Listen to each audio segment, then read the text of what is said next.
You ask Tiger to solve. This deals with linear equations with one unknown. The final result is x equals 5.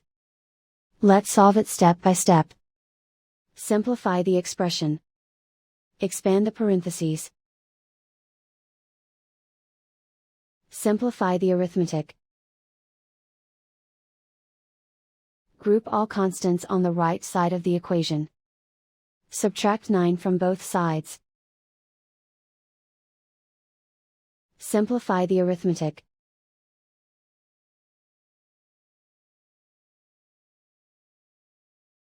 Isolate the x.